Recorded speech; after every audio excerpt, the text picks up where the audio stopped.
Welcome back to Inspire English Stories. Today is not just English listening. Today is a life skill that changes how you move through rooms, conversations, and relationships. Let me start with a truth that feels small, but it can cost you years if you ignore it. One fake nod can make you trust the wrong person. One fake smile can make you invest your heart where you should not. One tiny detail you miss can become a mistake you pay for again and again. A fake yes in a meeting can steal your promotion. A polite laugh in a friendship can hide disrespect. A calm voice can hide manipulation. And most people never see it. Not because they are stupid, not because they are weak, but because they are distracted. Here is the real problem of modern life. We are not fully here. We are half present. Your body is in the room, but your mind is on your phone. Your eyes are looking at a person, but your attention is scanning a notification. Your ears are hearing words, but your brain is already planning your reply. That is what the attention economy has done to us. Everything is fighting for your focus. Apps are designed to pull you away. Noise is normal. Silence feels uncomfortable. And when your attention is broken, your observation becomes weak. You miss signals. You miss patterns. You miss truth. And when you miss truth, you become reactive. You answer too fast. You get emotional too quickly. You over-explain. You defend yourself. You chase approval. You try to win conversations instead of understanding them. That is how people become easy to control, because anyone can press a button and take your peace. You think you are making choices, but you are simply responding to stimulation. That is not freedom. That is autopilot. So let me reframe what observation really is. Observation is not paranoia. It is not, I don't trust anyone. It is not looking at people like enemies.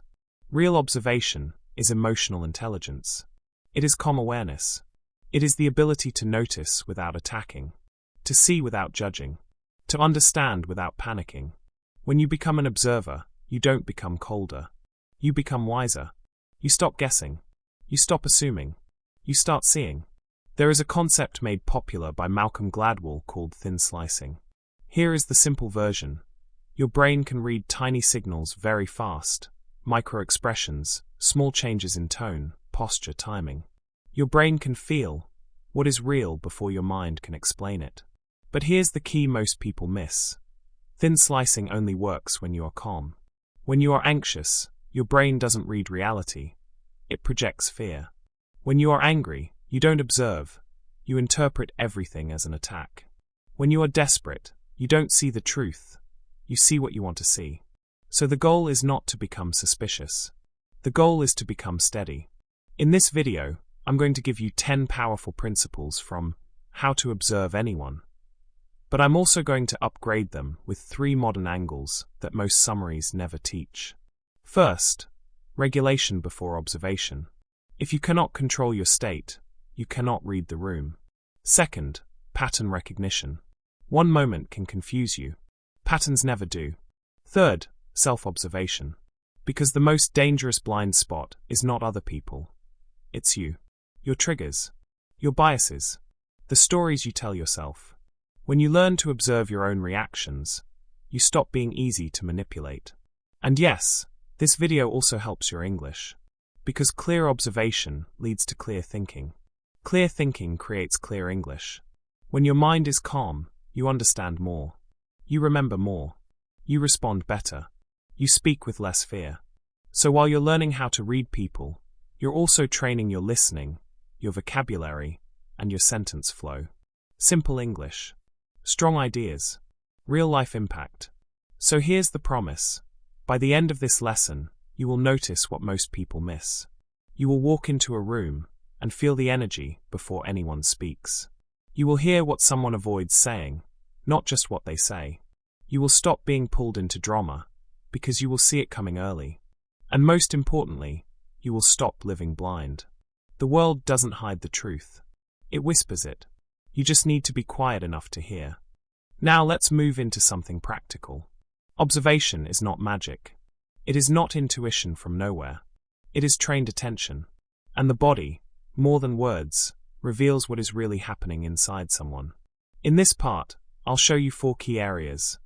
Eyes, feet, and torso, micromovements, and timing. But remember one rule before we begin. Never judge one signal. Always look for clusters. One behavior means nothing. 3 or 4 together begin to tell a story. Let's start with the eyes, but explained correctly, not like in movies. You may have heard that pupil dilation means attraction. That is only partially true. When pupils become larger, it signals arousal. But arousal does not only mean romantic interest. It can also mean stress, fear, excitement, surprise, or cognitive effort. The nervous system controls pupil size automatically. So if someone's pupils expand, it simply means their nervous system is activated. Your job is not to jump to conclusions. Your job is to ask, activated by what? Blink rate is another subtle clue.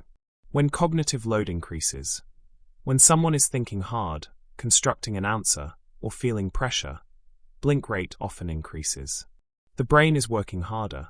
More mental effort equals more blinking. But again, blinking more does not equal lying. It could mean they are nervous. It could mean they are trying to remember. It could mean the light is too bright. So what do? We look for clusters. For example, increased blinking plus hesitation plus self-soothing gestures. Now you are seeing a pattern. Eye avoidance is one of the most misunderstood signals.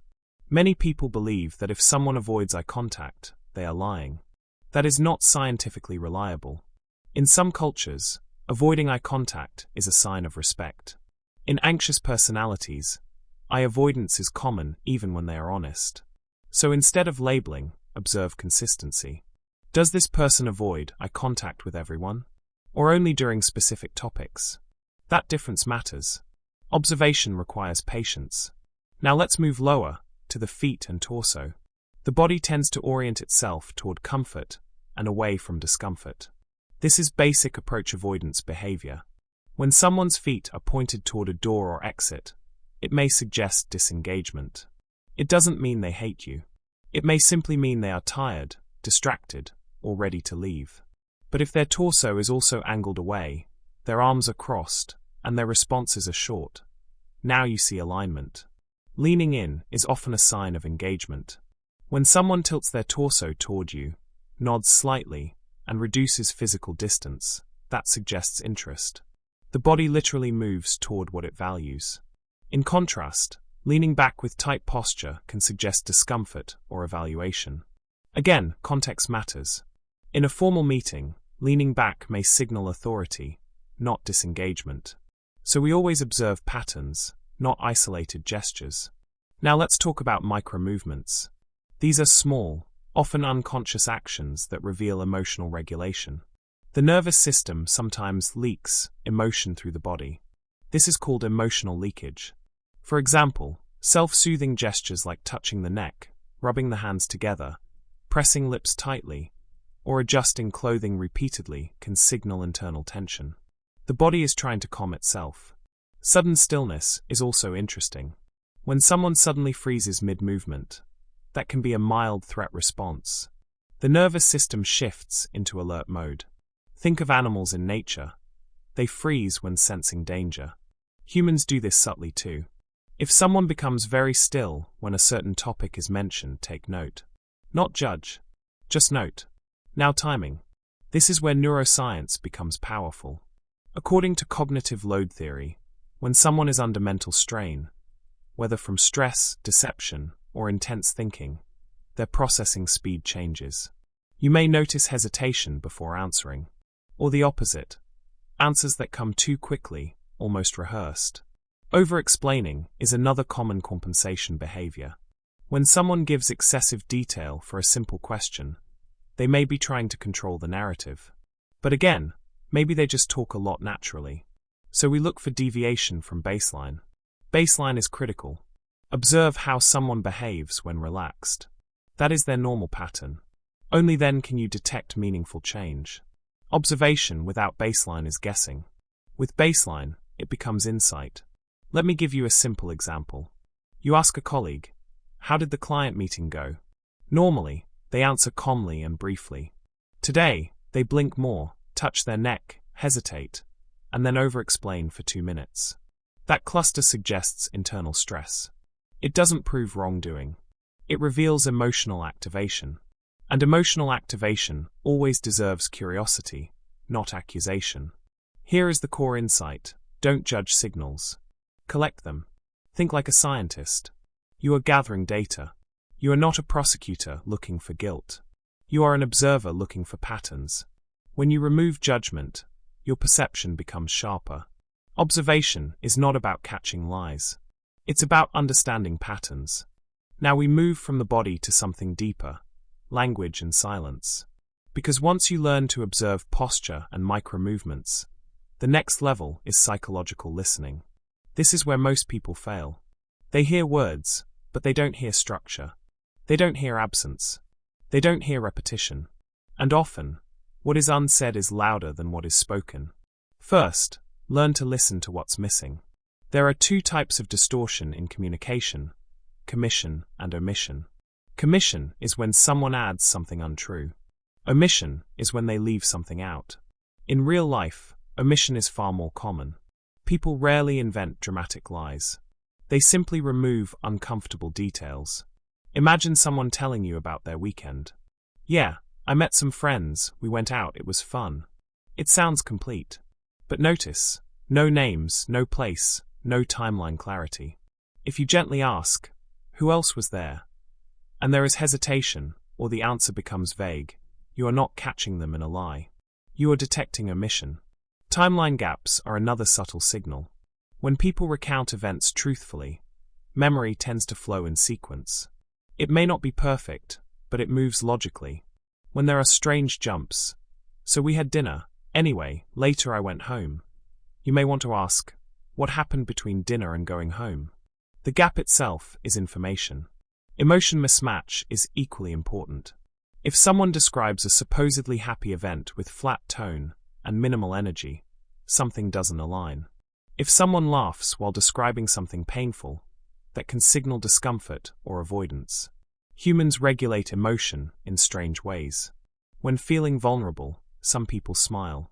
When embarrassed, they joke. So instead of reacting to the surface emotion, observe whether the emotion matches the story. Now let's talk about repetition. Repeated phrases are identity loops. The brain conserves energy by repeating mental scripts. When someone uses the same line again and again, that line is not random. It is connected to their self-image. Victim language sounds like this. This always happens to me. Nobody understands me. I never get lucky. These phrases reveal a belief system of external control. The person may not consciously choose it, but their language shows how they interpret reality. Control language is different. I need things done my way. If I don't do it, it won't be right. This often reflects anxiety masked as authority. The repetition tells you that their nervous system feels unsafe unless they manage everything. Avoidance language is softer. It's fine. Whatever.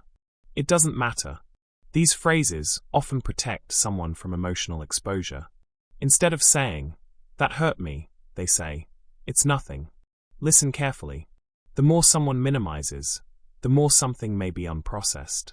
Linguistic patterns reveal three powerful things: self-image, emotional wounds, and belief systems. Self-image shows up in adjectives people use about themselves. I'm just not confident. I'm bad at relationships. Emotional wounds show up in defensive reactions. If someone reacts strongly to small feedback, that topic likely connects to past pain. Belief systems appear in generalizations. People can't be trusted. Money changes everyone. Those are not facts. They are emotional conclusions. Another advanced observation skill is emotional mismatch. Smiling while angry. Laughing while uncomfortable. Speaking calmly while hands tremble slightly. These mismatches do not mean deception. They often mean internal conflict. The emotional brain and social brain are not aligned. The person feels one thing, but believes they should show another. Your job is not to expose it. Your job is to understand it. Now here is the most important and unique part of this entire lesson: self-observation. Before you become obsessed with reading others, learn to read yourself. Ask yourself honest questions. What phrases do I repeat? Do I say, I'm busy, when I mean, I'm overwhelmed? Do I say, I don't care, when I actually care deeply? What topics make me defensive? When do I interrupt? When do I withdraw? Notice your own identity loops. Do you often describe yourself as unlucky, strong, independent, overlooked? These repeated narratives shape your behavior more than you realize. Observation without self-awareness becomes projection. If you are insecure, you may misread others as arrogant. If you fear rejection, you may interpret neutral silence as dislike. The goal is clarity, not superiority. Emotional intelligence begins inward. When you understand your own biases, your own triggers, your own patterns, you stop misinterpreting neutral signals as threats. You become calmer. And calm perception is accurate perception. Here's a simple exercise. After your next meaningful conversation, reflect quietly. What did I assume? What did I feel in my body? Where did I react emotionally? Were those reactions about them? Or about me? This practice alone will elevate your observation skills dramatically. Remember this insight. Before you read others, learn to read yourself. The more aware you are of your own bias, the clearer you see others. And that awareness changes everything. Now we move from short-term signals to long-term character. Because anyone can fake confidence for 5 minutes. Anyone can control their posture in one meeting. But character reveals itself over time. And the observer's true power is not reading one moment. It is recognizing patterns. First principle. Past behavior predicts future behavior. This is not pessimism. It is psychology. Human behavior runs in loops. If someone apologizes but repeats the same mistake 3, 4, 5 times, you are not looking at growth. You are looking at a cycle. Promises are verbal. Patterns are behavioral. Always watch loops, not speeches.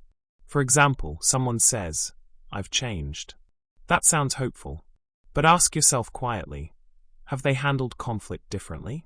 Do they still blame others when things go wrong? Do they still disappear when responsibility increases? If the pattern remains, the identity remains. Change is not announced. It is demonstrated consistently. Second principle, observe status shifts. One of the fastest ways to understand someone's moral core is to watch how they behave when power dynamics change. How do they speak to their boss compared to a waiter? How do they treat someone confident versus someone shy?